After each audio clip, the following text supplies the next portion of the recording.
Hello, taste buds. Welcome to the podcast that will ruin you for all other podcasts because we're the most fun, damn it. If you say so, I actually don't listen to podcasts. You're like, being here once was enough. That's all I need. Hi, Judith. Hi. While we've got you in the first moments of our podcast, I do want to talk about the follow button, the like button, the subscribe button, the review button, all those buttons. If you could just punch the buttons. It really means a lot. It helps with the algorithm. And if you like it, then they think that other people might like it too. And like, get your friends to do it. They don't actually have to like it. You could just grab their phone and use, and like it. But also, if you think it's something your friends might like, Yeah. share it with them. Send it to them. Send it to someone. Don't keep it to yourself. We also have a Substack. And I think it's really cool because we don't often get to talk about the places that we eat and the places we go. And we're out a lot. So on the Substack, you just get more. So for $5 a month, you get the where we're eating article and the where we're drinking and what's worth it. So, you get a lot of that. Some hot takes. A lot of hot takes. So subscribe to our $5 Substack. a month. Come on, you guys. And that helps us do this, right? Helps us. It helps us drink that drink. We have a really fun guest today. But I just have a wild hair up my ass about an experience I had last night. And it's a very quick sentence. It maybe could go in the I don't fuck Sunday with that. night. Okay. But it's just like, Judith, if one more high-end restaurant is giving me one-ply toilet paper, Oh, I'm going to throw it at someone. I don't, why? People care. I'm noticing a trend that people care about the cool factor of their bathrooms because everyone's selfieing in them. But you don't give a shit about our asses or related as well, but I'll save it. Oh, you don't care about the quality of toilet paper that you are giving to your guests. This reminds me of Legally Blonde. Why? You don't remember where she's holding a meeting at her sorority and she's talking about the quality of the toilet paper in the sorority bathroom? You don't remember that? No, and I actually just rewatched that with the crew of people that went to the Dominican Republic together. You were not paying attention. I guess maybe it was a short little scene, but she was like, and that, it was like, oh, she really got her point across. She must become a lawyer. I think people are like, well, food costs are so high these days. We have to skimp where we can. And I guess that's where they're choosing to skimp is on the one ply. You should write a letter. Write a Yelp review. Should Yelp review their toilet. People yell. The food was delicious. The toilet paper was garbage. It was terrible. Did not do its job. Okay. Anyway, I'm going to take a few sips of this whiskey. Whiskey time. And then we're going to bring out our guest. Cool. We're going to intro this human. I can't ever read my goddamn handwriting. You can scan it with your phone and then type it out with typing. No, this system, I was going to say this system works for me, but clearly it does not. Okay, our guest today. The internet calls him a food and drink disruptor. Mm-hmm. He's an outlaw entrepreneur, a chef, a multiple restaurant owner. He made the Forbes 30 under 30 list in 2021, right? He has built a brand that's equal parts comfort food, nightlife, culture, and chaos. And now he can add author to that. Welcome, Eric Sze. What is up, homie? Thanks for having me. Oh my God. That's quite an introduction. I mean, I told you I deep dove. All 3 meters of it. Yes. All 3 meters of Off camera, we said, not much to dive. I'm a pretty shallow guy. I mean, there's a lot. Give yourself some credit. There's a lot of stuff out there. There's a lot of fluff out there. Okay, but according to the internet, you're a mover and a shaker. And we're going to start this off right away because I fucking love this story. You started Rogue. So you're looking at me like, what's she going to say? You went to NYU. You left Taiwan, moved to NYU you were studying hospitality and accounting. But you were running an illegal food delivery startup, out of your dorm room, basically. Called what? Shallot? What's it called? Scallion foods. Scallion foods. Scallion foods. Tell us what the hell you were doing, because I love the spirit of outlaw entrepreneurship. You know, I mean, the outlaw factor didn't really come into play. It wasn't really in my mind. You were just trying to make booze money? Yeah, essentially. Yeah. I was just trying to do something. Okay. You know, I was undiagnosed ADHD. Actually, this Uber driver in Jackson Hole, Wyoming, diagnosed me with ADHD on our little 30-minute trip. Uber driver. She's awesome. She was like, "Yeah, you got ADHD. Get yourself some Adderall." But no, I was, really homesick, trying to learn how to cook. Oh yeah, because you're completely self-taught in the kitchen. Which means I suck. Yes. No, shut up. I was making a lot of beef noodle soup because that's sort of that go-to Taiwanese dish. God, give it to me. And anybody who cooks knows that a bigger batch almost always tastes better, right? Yeah. Because you're using more of specific ingredients, you have more time, you have more flavors to extract. And I was left with too much leftovers. And so basically what I did was I put them all into sous vide bags and vac sealed it up. And then the next thing I know, I was like pairing 150 grams of raw noodles with 200 grams of broth that had little pieces of beef inside.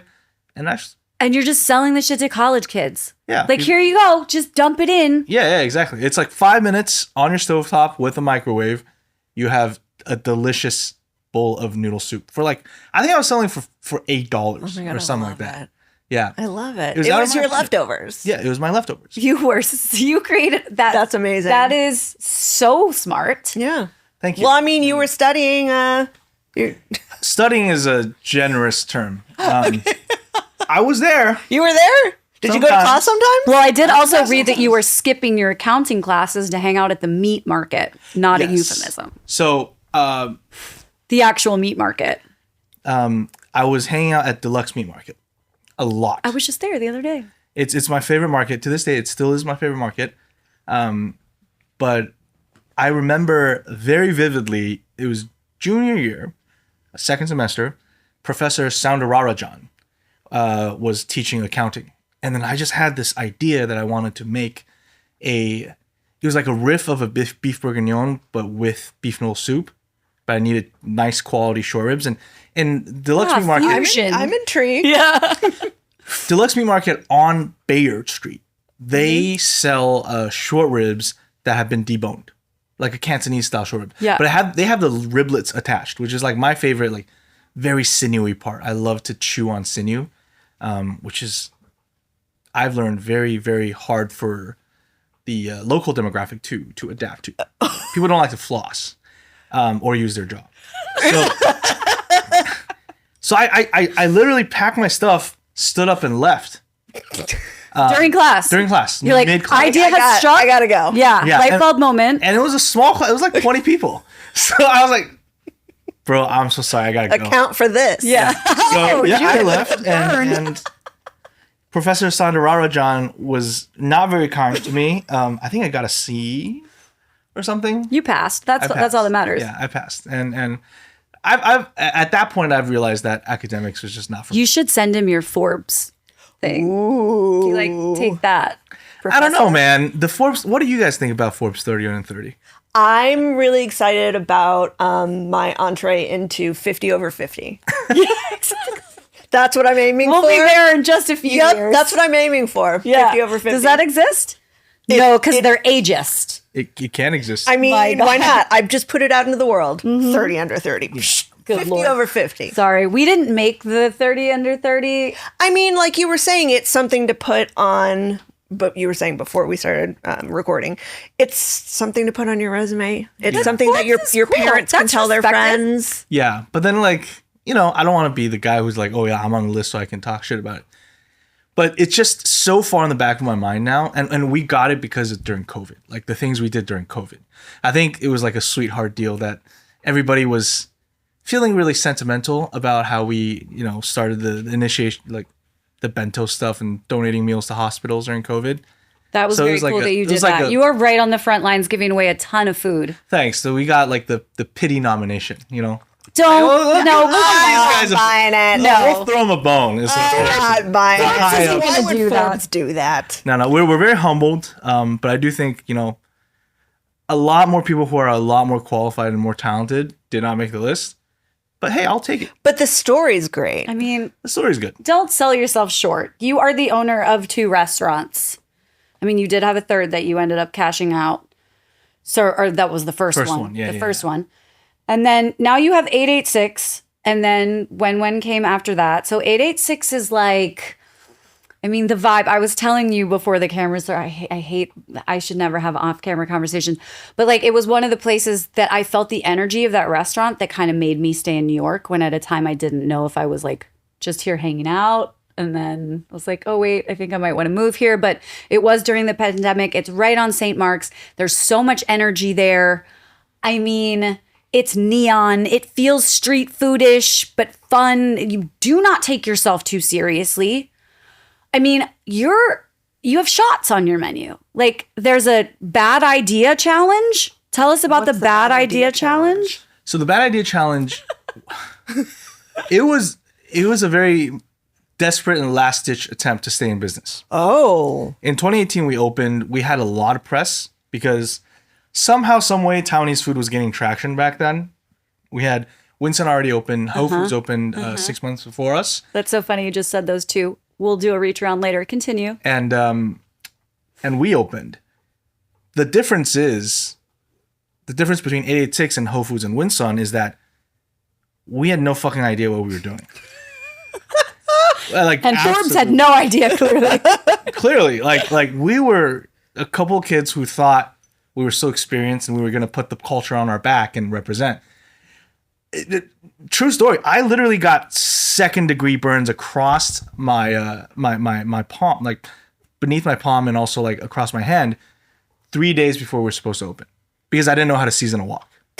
Whoa, But I shit. mean- Wait, wow. Okay. But aren't like scars and burns sort of like what chefs show off? Yeah, accidental ones, not caused by like legitimate idiocracy. So you still hadn't fully really learned all the things when you opened. No, absolutely not. Like That is amazing. the fact that See, the people, restaurant- just jump. Just do it. please don't.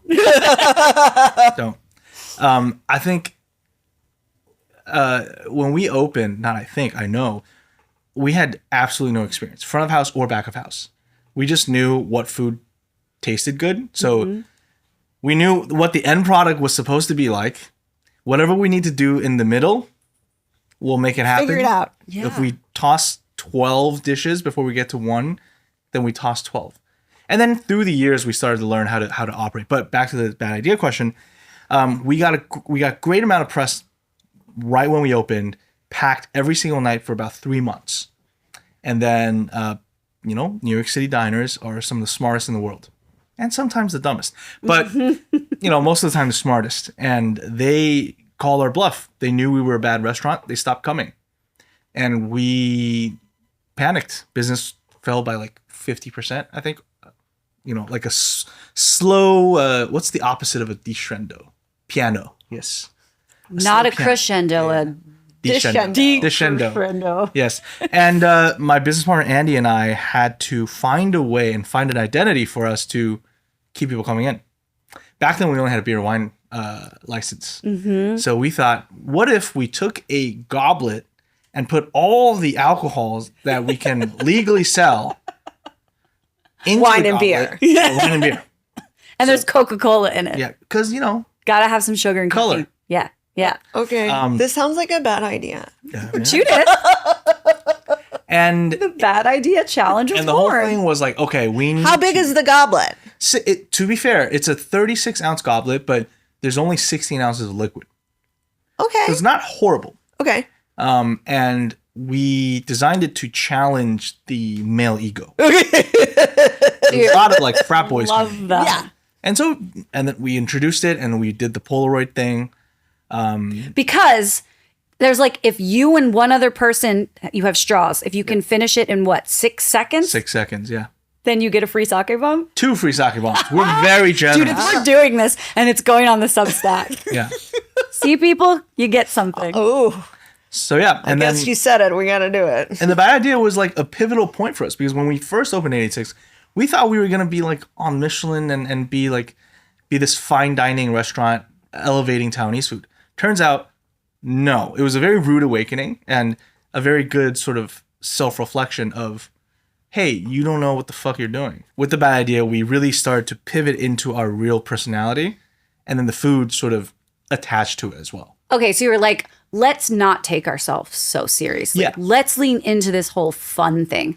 So when did you actually learn how to cook, and how did you teach yourself? How to cook yet? Yeah, like how did you get yourself out of that this isn't a good restaurant to now people aren't just going for the bad idea challenge. The food is great. Thank you. Yeah. I have a lot to owe to the staff that opened 886 with me. Juan, who is still with us, he's working at WenWen now, and also Leo is also working at WenWen. They're two Guatemalan guys that worked with me at the Tang, which is the first restaurant that I cashed out of. And when I decided to leave and open 886, they hit me with a, let us know when you're about to open. And I let them know. They would always, it was very cute. They would walk by 886 on their way to work while we were in construction. And they would peep their head in and say, how many more weeks? And they have just way more experience than I have. And obviously they didn't know Taiwanese food, but they knew organization. They knew sort of scaling out a dish, the prep of it, everything that is necessary so that, everything goes smoothly on the line. I had to fill in the blanks a little bit, and it took quite a few months. Like in the beginning, we were eyeballing everything. We were cooking like a fucking grandma. Yeah, just no recipe. Yeah. Yeah, oh yeah, just a little bit of soy sauce. Well, turns out my little bit and his little bit, Different, right? very different. Yeah. Very different bits. We were pinching salt instead of using teaspoons. I mean, what's the difference, really? Yeah, and so we started using the tare spoons from ramen that had the 1 ounce spoons. Okay. And everything began to sort of settle into place. But 886 is very much a restaurant that shouldn't exist. It's so poorly built out. And We yet it's love so fun and it's so good. And like, I kind of might want to go there tonight. Thank you. We have no walk-in. What? We have 7 reach-in beverage fridges downstairs because the basement is like this tall and there are pipes every like 3 feet. For the listener, he just pointed to his eyes. Holy shit. Yeah. And so like our contractor, we've tried again and again and again. They We kept saying- really need a larger refrigerator. sir. Exactly. Yeah. Like, how we make soup? Yeah. You know how soup is like liquid and takes up a pretty sizable cubic volume of space? Reaching isn't cutting it. Yeah. And so like once we signed WenWen, it was very obvious that we needed WenWen to act as sort of a commissary to bulk prep. And then we have a logistics guy that, Clark is awesome. He helps us move stuff and we keep our inventory fresh. WenWen has not 1, but 2 walk-ins. Amazing. An embarrassment of riches. Seriously. Yes. We average to 1 walk-in per restaurant. What do you know? You figured it out. Well, I mean, that I didn't know a lot of that story. And I did do a deep dive on you, and I have seen a lot of your cooking videos, and I never would have known because you are a complete and total pro in those videos. You're too kind. That's because I edit my own videos and Well, no, I mean, on the editing floor. not just you. You have videos with Eater. Like I was watching you make your BDSM chicken. So again, not taking yourself too seriously. Tell the people what that stands for. Not the thing you think, people. It's brined, deboned soy milk. There you go. Yeah. And that chicken looks fucking fantastic. We're going to WenWen. Okay. Holy shit. It's fried chicken. Give But me it's got a fun name. all the fried chicken. All right, let's talk about the word authenticity and why you love it so much. I was saying earlier that I love how you don't take yourself so seriously. And on your website, there are 3 quotes. And they're like complaints from people that say, the food is not authentic at all. Go elsewhere if you're looking for authentic Taiwanese food. Just the fact that you put these quotes up on your website and it's the first thing you see, you're just taking the piss out of yourself and other people. And I also saw a quote from you that was, authenticity means jack shit to me. Yeah. All right, talk about it. That specific quote, I think I was still in my 20s. Now I'm a little bit more mature with a slightly Broader broader view. vocabulary. Okay.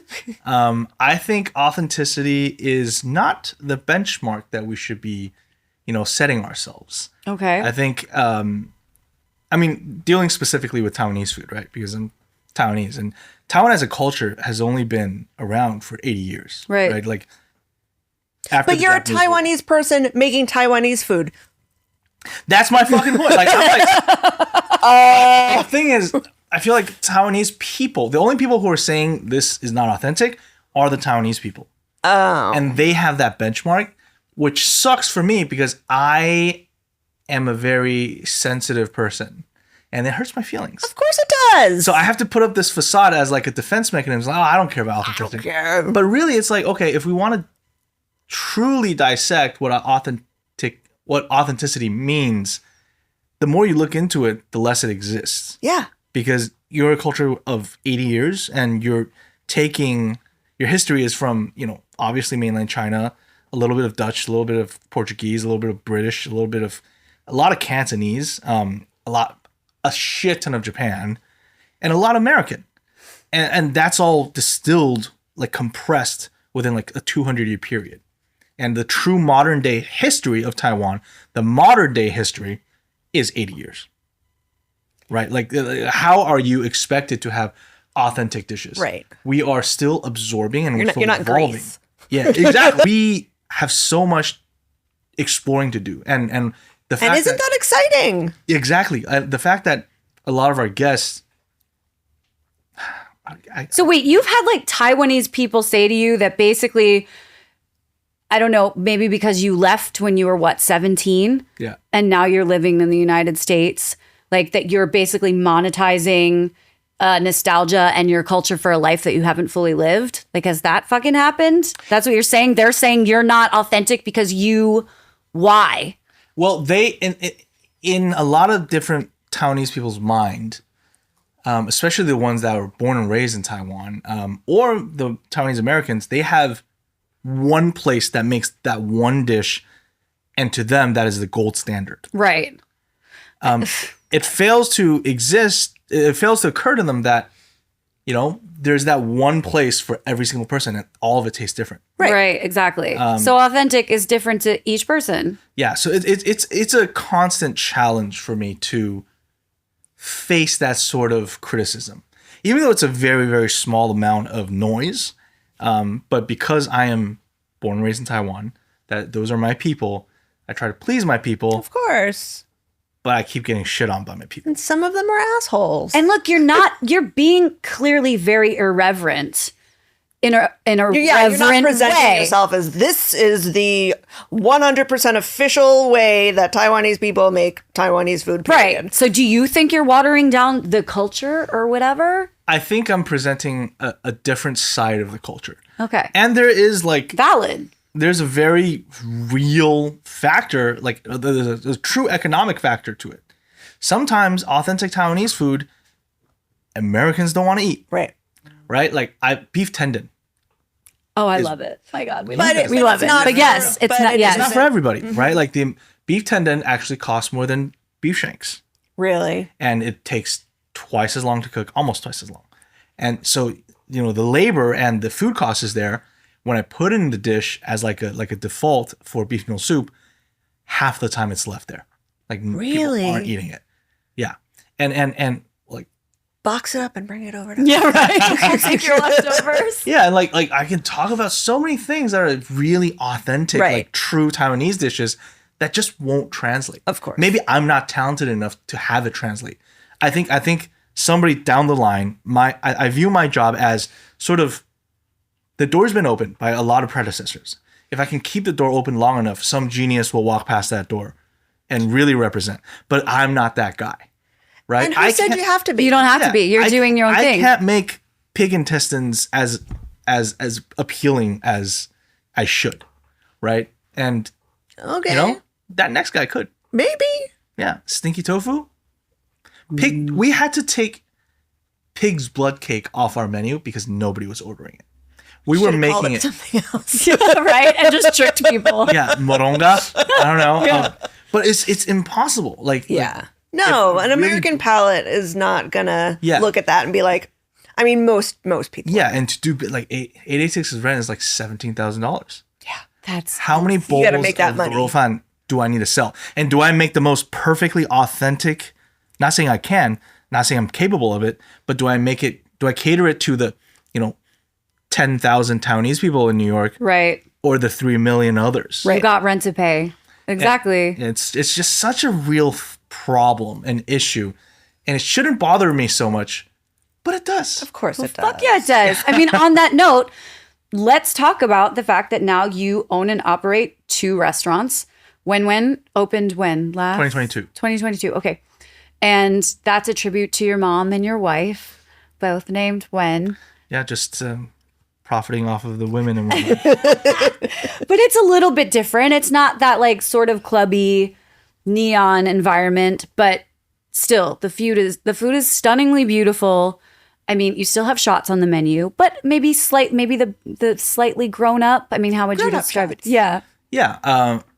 So we opened 886 when I was 25, 26. That's amazing. Yeah, that's crazy. Your brain was like just being fully formed. Yeah, I don't know. There was a lot of ethanol in my brain. Oh, yes, please. Thank you. Speaking of ethanol, Speaking of ethanol. thank you very much. Yeah. Now we're just drinking it straight. And when it was built during a time, it was during COVID. Yeah. So I had the stupid idea of signing a lease during COVID, like thick COVID. Did you at least get a rent? Yeah, did deal? you? I'm thinking, was it cheaper? It was good. Mortgage rates were low.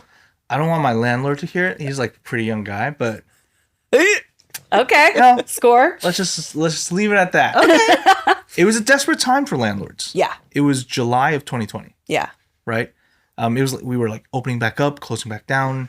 Nobody was confident to like sign Because anything. we had no, maybe the world was going to end. Like, Yeah. like really, maybe the world was going Who to end. knew? And at that time, I like before then, well, actually, every year I used to go back to Taiwan at least once or twice. Right, my folks are still there. I have a lot of emotional and physical connections there, and that during like 2020 to 2022, You couldn't was the go. only time, like a Yeah. 2-year span where Yeah. I've not stepped a foot back home, and so that was a crazy side of like a more sentimental aspect of me that I didn't really know existed. Like I missed my parents. Yeah. I missed the humid breath of Taiwan. I don't know if you guys been to Taiwan. It's That on the list. airport is amazing. Where'd you go? Thailand? I've been Vietnam? Yes, I've been in that airport Japan? on the way to Bali, Thailand, and Vietnam. Yeah. See, that's the problem. That's like another side tangent. I feel like But I Taiwanese need to government- go to Taiwan for sure. The Taiwanese government needs to do a better job marketing itself. You know how Iceland is like, just stop Yeah. by for a couple of days and Panama just keep going too. to Have where a you- stopover. Just come on by. Maybe Yeah. Taiwan just doing. Taiwan needs to claim its throne. Okay. Like, stop being the fucking transport hub. It's right? true. Great airport though. It's to be fair, decent. There's a whole Hello Kitty gate. Oh my gosh. Yeah, stop with the Hello Kitty. Hello Kitty's Japanese.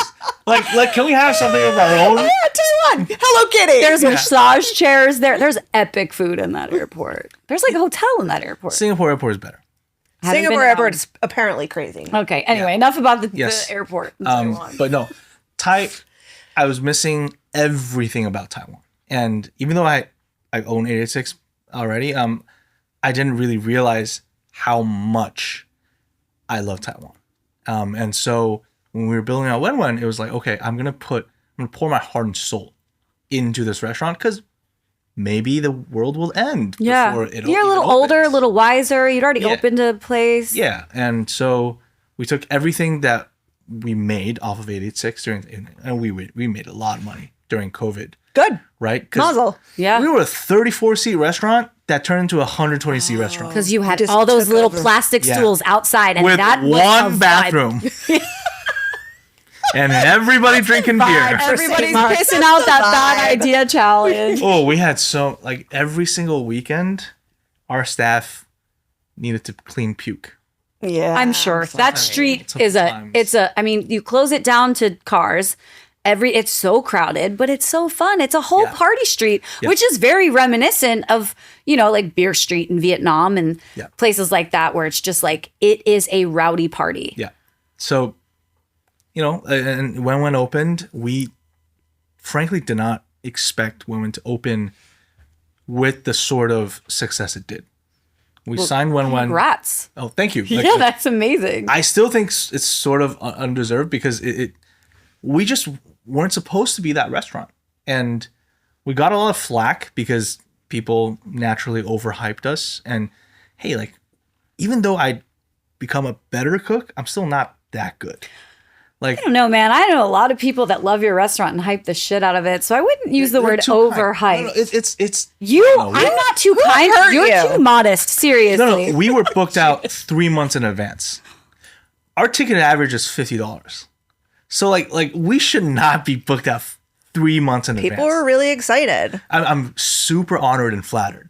And like the BDSM chicken, we sell 5 a night. Still that.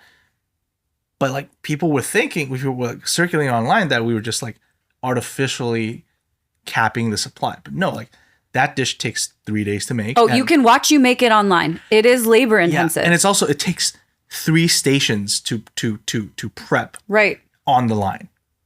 And during a busy service, that guy's making fried rice. Yeah. He has to he puts in the scallions, he has to turn around and he has to, dish the chicken and So wait, do you have to reserve it in advance, or is it something that you just show up and you hope you get one? You can come at like 7 p.m. now and get it. Okay. The hype has died, which is good. Okay, good to know. Which is we good. need it, Judith. Yeah. But we're 5:30 diners anyway. So. Oh, there we go. No, dude, the heartburn I get from eating at 9 p.m. Oh my God. It's not worth it anymore. It really isn't. We just want to be in bed at 9. Yeah. We've got TV to watch. Yeah. All right, well, let's talk about the realities of operating restaurants, because we had a brief conversation earlier about scallion prices. Judith works with invoices and purchasing for the huge catering company here in New York. You were talking about your scallion prices. Vacillating from $70 to $20 to $30. I thought it was fascinating what you said, because I work in restaurants, but I didn't even know this, that there is not a set price for every restaurant. People have to pit each other against each other when it comes to getting the best price for food. And it has to do with quantity. You only buy 1 case of scallion, so we're not going to give you the best scallion price. Yeah. And that makes perfect sense, right? It makes perfect sense because if you're a scallion distributor. Yeah, exactly. And which, the Baldors and the Chef's Warehouses and the Syscos, they are. And well, then there's that whole thing. Yeah. With Chef's Warehouse getting bought by Sysco, and now all the Jetro. Yes, Jetro, Restaurant Depot. And Restaurant Depot, getting bought by Sysco, and now all of the prices are going to go crazy because of this monopoly on the market. They claim that they're going to use the economy of scale to lower the price. Yeah, we know that once prices go up, they hardly ever go down, right? That is totally what happens when one company buys another company. We lower the price. Yeah. It's for you guys. We're doing it for you guys. I'm a fucking 3rd grader. Right? So what keeps you up? I took an accounting class in college. Yeah, bro. You might have skipped most of it, but you sure did. So if we think about it this way, right?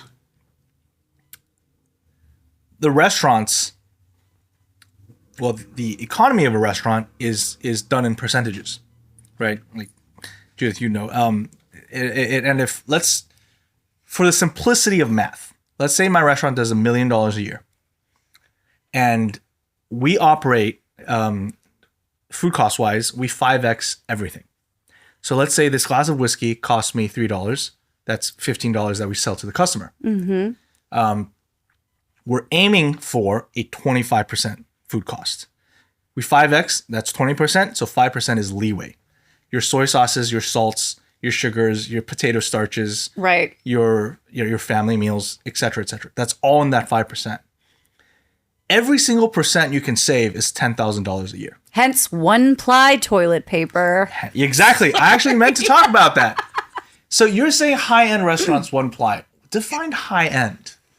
Let's like skip that whole thing. I don't want to say where I was at, but it wasn't like it wasn't just like a walk-in. It was a nice, I felt like Ticket I needed average. to dress. How much did you spend there? Well, I mean, God. How much Too would a much. normal person spend there? 180 a person? Okay, so that I think your gripe makes sense. Yeah. We at WenWen have a $50 ticket average, and we use one-ply toilet paper. Okay, I'll bring my own. You should just bring a napkin, like a reusable one, like a muslin. I'm sorry about the rant. God, now I feel like a complete jackass. No, but like every 1% you can save is $10,000, right? But Like, yes, and I this just- was a high-end restaurant, to be fair. Yeah. So I think for us, the way we've been able to survive, because our price, a lot of people complain that our prices are high. I think that's just life, right? That is life, but our prices are actually quite, I don't want to say low, but it's reasonable. As low as they Honestly, can be for I'm you to turn astounded around. at what you charge for things. Thank you. How you can do that and survive a one-ply toilet 17 paper. Yeah, it's the toilet paper that's getting you through a $17,000 like at it's crazy. You really have kept it super affordable. Yeah. Our rice is still $2. We opened 86 8 years ago. We charged $2 for rice. Wow. And we're still charging $2 because I don't think like delivery Chinese food like ghost kitchens Yeah. charge Yeah. that Yeah. much. our rice is inflation proof because we're here to make a statement Okay. at the expense of my wallet. So basically running a restaurant is a literal nightmare is what you're It saying. really is. It has got me thinking because I'm 33 now, and a lot of my friends who are entrepreneurs, we talk about profit margin, right?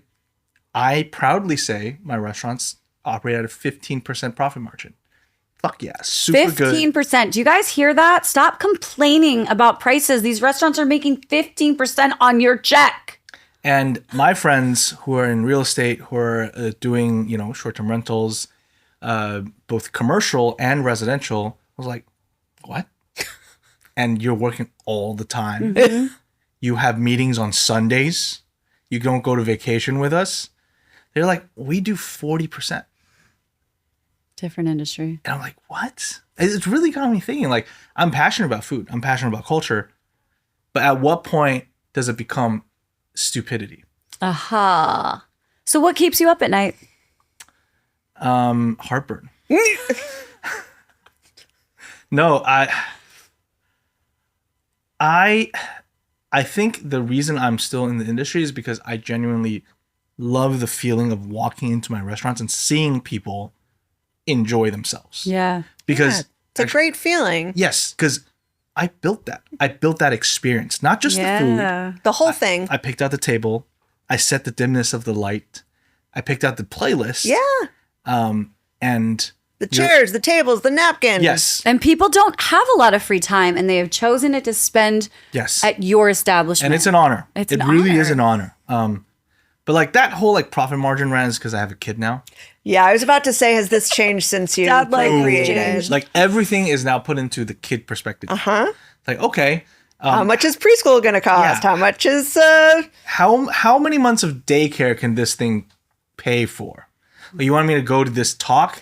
how soon can the kids start working in the kitchen? right. Get him in there young. Yeah, totally. I mean- His mom is gonna love that. So I did see on your Instagram, and then it caused me to look into this. Mm-hmm.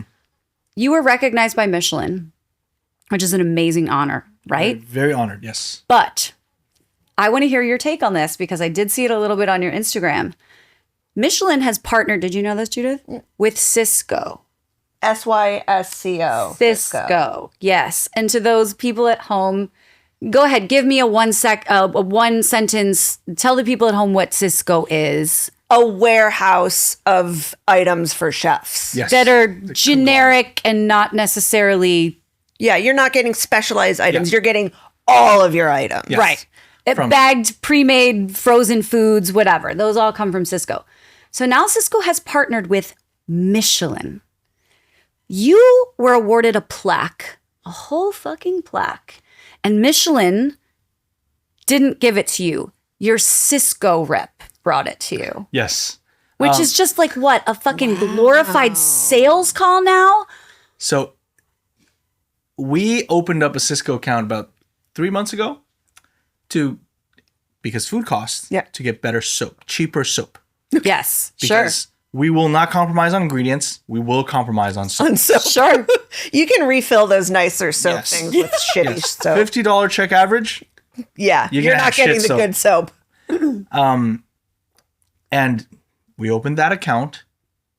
Next thing we know, we get a plaque from the sales rep. And the sales rep, very, very nice person, super helpful, always really responsive. She's not the problem. I made that video because it made me feel uneasy. Did it make, but you But what- get so this what was the recognition and it recognition? doesn't come from Michelin. Does that change the way it all feels now that Sysco's involved? Yeah, and my entire team, our chef included, right, was just we all just felt like the whole thing became a little bit tainted. Yeah. Right? Like Michelin has now sold out. To be fair, I wanna The whole Michelin thing is a sellout. Well, yeah, but like, okay, Michelin is a very expensive company to run. Not the tires, but like the Michelin Guide. Sure. Right? Nobody reads the guidebook, right? So they survive and thrive off of sponsors. Having Sysco as a sponsor, I think, makes sense. Because Sysco wants to show that, hey, we provide, great products. Right. Which they not can. just cheap soap. Yeah. Not just cheap soap. Mm-hmm. Sysco also does Snake River Farms. right, Okay, which is a great meat purveyor. fantastic product. So they are very much, they provide the whole catalog from A to Z, from AAA to Triple Z. And so no flack. I think fair competition is fine. I just thought that it was very sketch and very sus for our Sysco rep to give us our Michelin plaque. It should have just fucking mail it, Agreed. Yeah. right? UPS Yeah. that motherfucker. Yeah. and- it feels icky. And to be fair, they only started partnering with Sysco in 2024. So before that, our plaque never showed up because apparently you have to pay for it. Which is fine. I'm okay not paying for my plaque. I just don't want the Michelin name to be so tainted. Yeah. And now it has been. And I feel like it's it just sounds like a joke. It actually sounds like Yeah. the punchline to a joke. God and, damn it. And it's just it's nobody's. It really is not anybody's fault. I think it's a massive oversight, and they need to fix it ASAP. I have friends. You hear that, who are Michelin? on the Michelin Guide, don't have Sysco, don't have a plaque. That's fucked up. Nice. Anyway, now that we've aired that grievance, let's play a game. Okay. Let's have some fun just for a minute before we air more grievances. Let's play a game. Judith, you want to talk about this game? All right. Real recognize real. But can you? Which of these culinary hijinks were real and which ones did we make up? This is going back to your whole illegal dorm room Interesting. business thing, all right? So here's a very stupid game for you. Yeah. All right. Number one, a baker operated an unlicensed bakery exclusively on Instagram, making loaves out of an oil drum under the BQE. Real or fake business? If you get it wrong, you have to chug your whiskey. I wish I already did. Wait, baked out of an oil drum under the BQE. That sounds too fake. It has to be real. It was fake. Ah, cheers. Oh man. I'm going to pass this bottle over. All right. Number two, you're gonna come back. An NYU student built a fully functioning gin distillery in their dorm closet using a modified water cooler and sold it to fraternities before getting busted. Real. That is absolutely real, and I want to know this person. I mean, how do you hide that? You can't That's hide that. crazy. A gin distillery out of your closet? Yeah. Wow, I'm not that smart. But All right, number three. Having no chef experience, this entrepreneur made scallion pancake burritos and dropped them off of their fire escape in a bucket. Forsyth Fire Escape. Hell yeah! Shout out Isabel. We love you. She's been a guest on the pod. She's awesome. We All love right. her. A Bushwick warehouse hides a secret raw bar you can only get access to via TikTok drops. The seafood is served in a vintage claw foot bathtub, naturally. Sounds fake. It is fake. It's fake. But I think it could be real. Could be real. It's too elaborate. I don't know. I feel A like vintage this, clawfoot bathtub in Bushwick? I feel like we just gave that to someone for free, and it's going to become a thing. I'm sorry. It was in my brain, and I feel like I need to really do it. Maybe just one night. Maybe. We can put it in your backyard. Oh my God, we could. It's not as fun because it's not in Bushwick. You know, Bushwick just has that whole. I don't want to vibe go it, to but Bushwick. A Lower East Side hidden raw bar. That is basically what I do with my lobster parties. I anyway, think the vintage clawfoot thing is really got something going on. I need to there. get one of those. Okay. Tell us about your book. It's called Taiwanese. Taiwanese? Taiwanese. We're still workshopping how to pronounce that. Taiwanese? Question mark. Yes, Taiwanese question mark. Because, Okay. Yeah.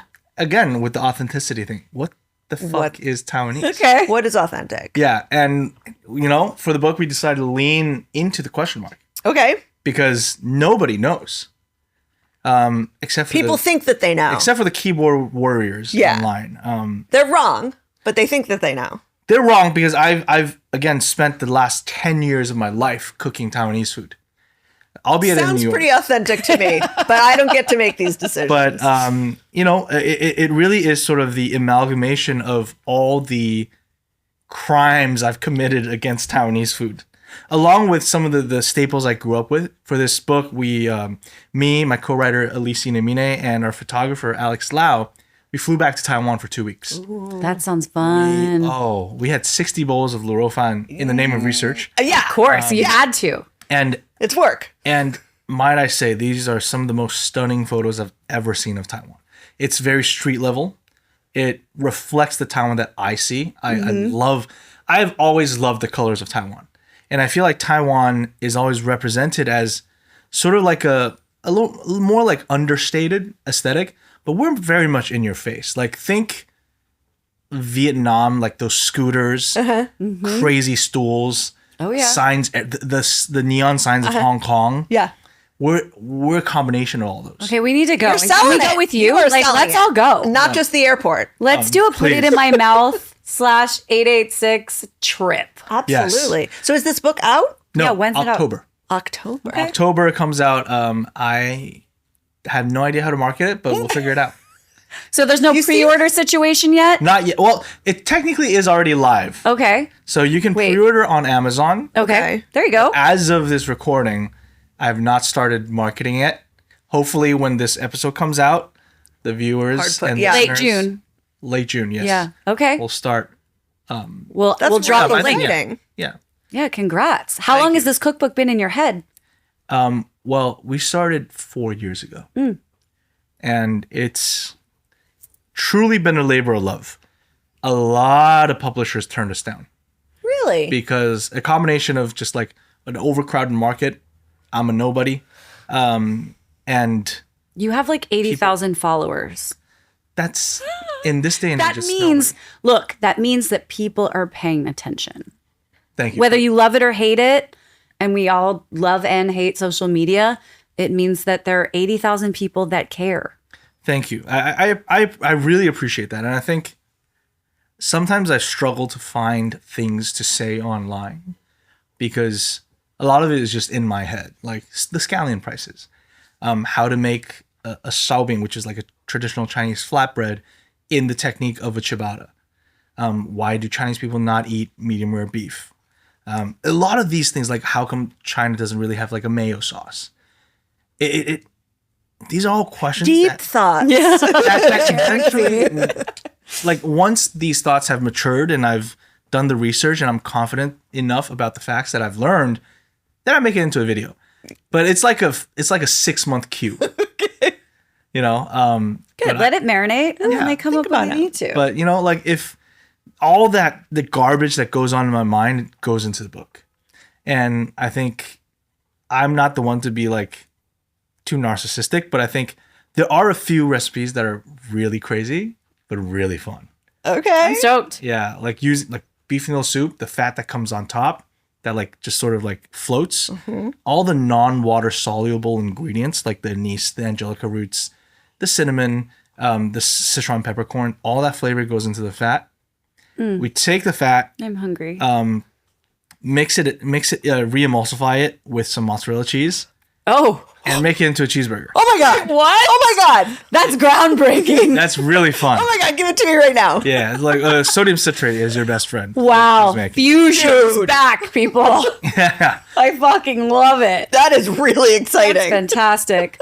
We're going to head into another bitch fest. Do you know how to air horn it up? Let's hear your that was impressive. crisp and good. Yeah. It's time for I Don't Fuck With That. The segment where we like to stand on a hill and complain, although I feel like that's basically the whole podcast if we really break it down. Bitching. Judith, what are you not fucking Okay, with? it's interesting that you started off talking about the toilet paper because, and maybe it's the background in catering or whatever, but recently I have found that I spend too much time in the bathroom at the restaurant because I'm tidying it up for them. Oh, yeah, I get it. When You know people what I leave, mean? I want to wipe down the counter. I'm wiping down the counter. I'm getting out a But new. I think that's because we've worked in service like our whole maybe, lives. but like, come on, man. Like, I shouldn't be tidying up your bathroom. No, but I correct. can't not. Right. You know I what know. I mean? I get it. I'm like, gosh, this trash can's overflowing. I should do something about it. So you don't should? fuck with the fact that you tidy up the Yes. bathrooms.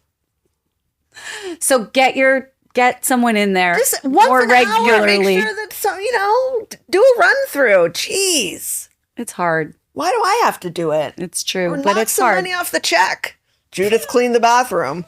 Here she gets a free drink. Heard. Eric, what are you not fucking with? Oh man, this is an interesting one.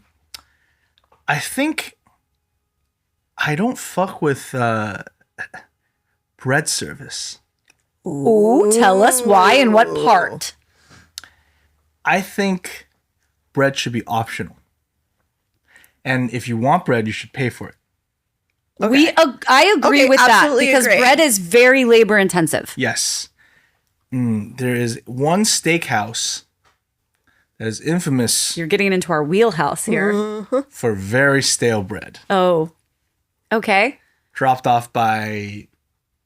Tomcat Bakery. This could be a lot of steakhouses, actually. There's one. If you want to say it, say it. Let's just say that What does it rhyme with?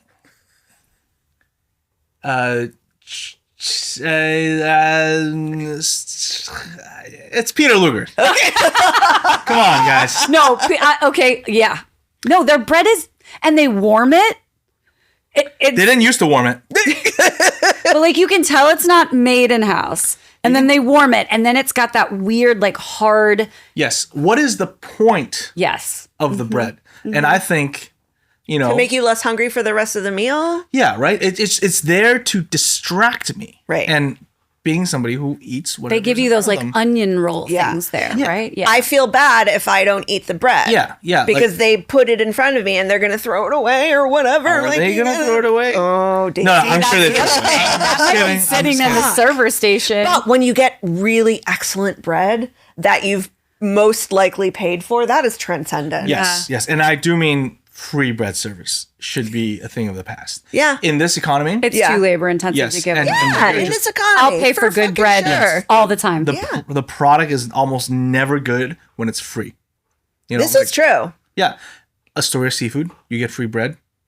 I'd rather the bread not be there. Who needs it? Let's fill up on the Yeah. seafood, Yeah. right? Yeah, Yeah, it's like when you go to the diner and they give you those two weird pieces of toast. Has give me anyone that. ever eaten that toast? I don't want that. yeah, exactly. I think it's not that it really bothers. It bothers me, but like in an illogical way. Right. I find it very logical. I find it Yeah. logical as well. I want to hear your take on influencer culture. Actually, I can't say I don't fuck with it. I think, as with everything, it's a little bit complex, right? I reflect a lot about my career. We're talking about influencer Influencers, culture. yes. Okay. Influencer culture. Influencer culture. Like most recently, that guy You don't fuck with it. that spat out like the Japanese barbecue thing. Okay. I think there are a lot of very toxic influencers. I don't know what that was, but yes, there are. You don't know? You No, I need- own a TikTok account, I kind of try to avoid it, to be Instagram? honest. Yes, Instagram, absolutely. But YouTube Shorts. It's everywhere. what Everywhere. did he do? okay. So I don't remember the guy's handle. I don't follow either of them. But one guy, they're on the trip together to Japan. They do like those charged posts. They charge like $10,000 per post. Oh, Jesus. But they have millions of followers. Okay. So let me guess, an influencer is being completely rude and Yes, but they're being rude in Japan, which is even worse. Which is worse. which is like, yeah. onegaishimasu. I can say that because I'm Asian. Arigato. So one of these guys went to the Japanese, this place that sells American barbecue out of a small little food truck. Their headquarters is about like 30 miles away. So they truck everything over to this small food cart. okay. And I guess he didn't like the short rib or something. And he spat it out on camera. It's like, nah, bro. And this other guy went to this. In Japan? Yes. Oh, God. This other guy went to Those this poor bitter flan place. Because, like, bitterness is one of the major flavors. And some people appreciate bitterness. Like how coffee's bitter. Like how whiskey's a little bit bitter. He ate it. He was like, nah, man, it's so bitter. And spat it out. What? Okay, these people just don't have palates. And that's when we're talking about No. That has nothing to do with having a palate. That is just fucking manners. rude. That's manners. rude, but also it's like anybody can be an influencer. Anybody can have opinions. Spitting it There's out? so I'm many outraged. horrible people that have no idea what anything takes to be made. They have no background in hospitality, in restaurants, whatever. I get it. Opinions are like assholes. Everyone has one. But like there are so many people these days that have all these followers from just doing stunt shit like that probably got them and has kept them followers, unfortunately. How has the influencer community... There's been outrage, for sure. But like for you specifically in your restaurants, for me, do you get a lot of people asking for free meals in exchange for videos? we do. And I'm proud to say we've not accepted a single one of them. Great. But here's the thing. I think we might change that. Oh, because you see value in some people. Yes, I think it's about picking the right people. Agreed. And because when we started 886, we were in the stills of social media, right? It was all photos. Back then, it was just photos, and people would ask for free meals, and we were like, "No, we can take photos. We can take a picture. Thank you. Like, fuck you." But now as influencer culture is, undisputably evolving, Yeah. and with the algorithms of YouTube, Meta, and TikTok, video is where it's at. Absolutely. And to stay competitive, to stay seen, right? We can no longer. Social media has democratized food media, right? For good or bad. This is kind of social media. Yeah, it is. Because when I was coming up, it was Munchies, Eater. Bone Right. App wasn't really even. Bone App was mostly print until they started, all the whole YouTube series. Right. But Eater and Munchies, they were the holy grail. Really, Munchies. Eater didn't start their video until later. So, but now everybody is Munchies. Literally everybody is Munchies. So to not dip into that pool seems a little foolish. But I hear again, you. You just have to be discriminating in the influencers that you choose. Exactly. We don't want to be having assholes coming. But also I think, yeah, there are plenty of people who don't know what they're doing. Oh, agreed. Yeah. 1,000,000%. And I think this in general, but I think everybody needs to work in service. I don't think you should like be a able year. to get your adult card unless you've worked. Yeah. We've in said it a service. million times. Yeah, like Yep. you want to graduate college, Yeah.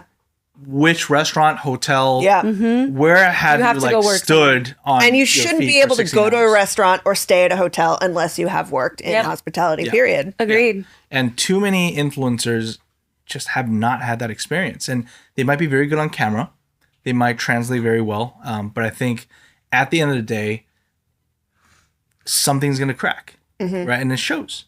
And you will know when you stand on your feet for 17 hours a day and some asshole's bitching at you because his coffee is not as warm as he wants it. That's the reality of hospitality, folks. Yeah, and that it just like rewires the sort of chemistry in your brain. It's like, oh, I don't want to be that asshole, Right. so I will be nice to everybody. Yeah. Obviously, there are exceptions, but that's my opinion on influencer culture. I think it's a necessary evil. Yeah. It really is. Well, I don't fuck with that. I'm going to hit this real quick because we have like 3 minutes left. Is basically it's in that vein. It's viral food. and I talked about this in the Substack recently. It's like viral food is usually mid. It gets so hyped up by some sort of algorithm, and you don't really know like what the original person's intentions were. Were they getting paid? Were they not getting paid? Do they actually like it? And then you spend this time and your money and you get something that ends up being mid for the most part. Every once in a while something will hit, but man, the whole viral food trend, what a time to be alive, right? Like what is going on? It's just, you really have to find the people you trust. And anyway, I'll end it there. You ready for a quick round? Yeah. All right, here we go. First thing that pops into your brain, your favorite slice. Oh, fuck. That is hard. It's always a margarita, but if I really have to choose, it'll be Stromboli's Okay, on St. Mark's. your neighbor. All right. Best New York City neighborhood for dining. I have to say Greenpoint. Greenpoint's having a strong moment. Yeah. I really have. What do you think you cook the best? Fried rice. Fried rice. Yeah. What is your go-to drink? Nowadays, whiskey soda or a martini. How do you take your martini? Depends on the day, but most of the time, just vodka with a twist. Vodka with a twist. What is your kitchen hype song? What really gets you going? A lot of Jay Chow. Okay. If you were Don't not a pretend chef, like you know who that is. I do know vaguely, but not a lot. No. But I'm going to go home and look it up, and it's going to be the song that comes up. If you were not a chef, what would you be? Real estate. 40% margins. There you go. Put your kid through college. What's your go-to And then- karaoke song? Ooh, English. Yeah. Both. Give us both. School me, but it is a quick round, so I like Jay Chow, so anything Jay Chow. I'll ask you off camera since this is a quick round and we don't really have time. Okay. Jay but- Chow Yeah, I like Jay Chow. and English. English is who's that song by I don't really sing a lot of English songs. It's the whiskey sodas.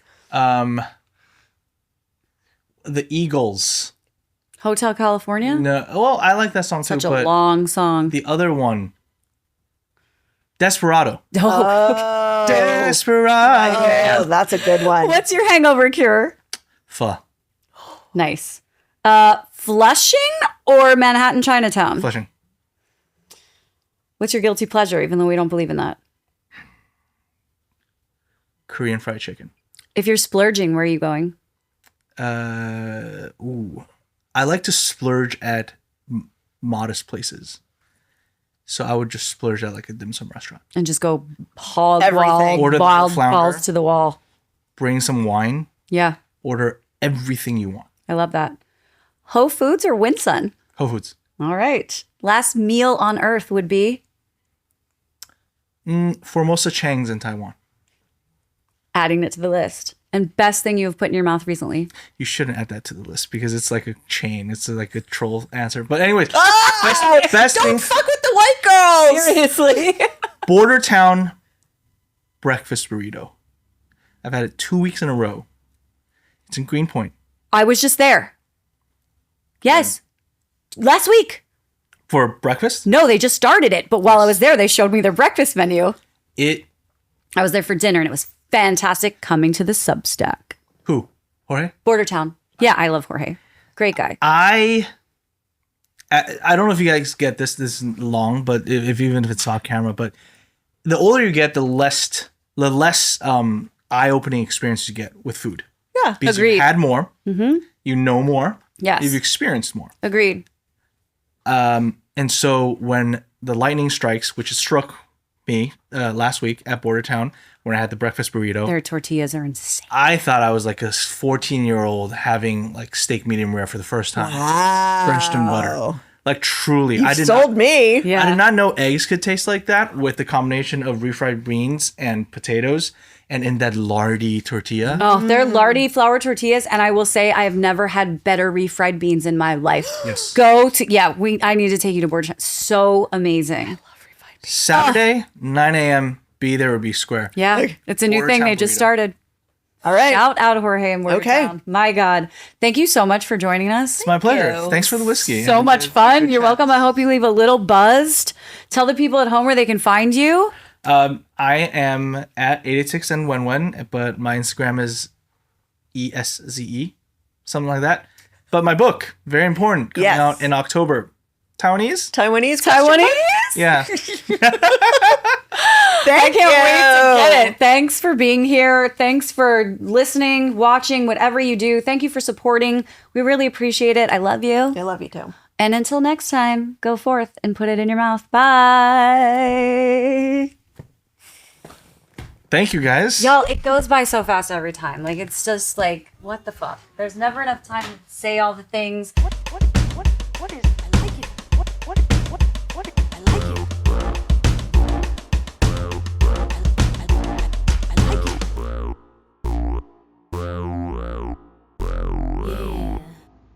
Put It in My Mouth podcast is recorded in New York City at WTF Studios and hosted by Lala Judith and Judith Basich. It's produced by myself, Lala Judith, and entirely self-funded. So if you would like to support or sponsor an episode, please reach out to putitinmymouthpod@gmail.com. We would love to take your money. You can also support us on all socials across the board at putitinmymouthpod. Our intro and outro segments were created by Tyler Milliron. Our theme music was composed by Javier Dunn. Our editor is Saeem Asif. Please leave a review. It means the world to us and helps us get seen. Thanks for listening.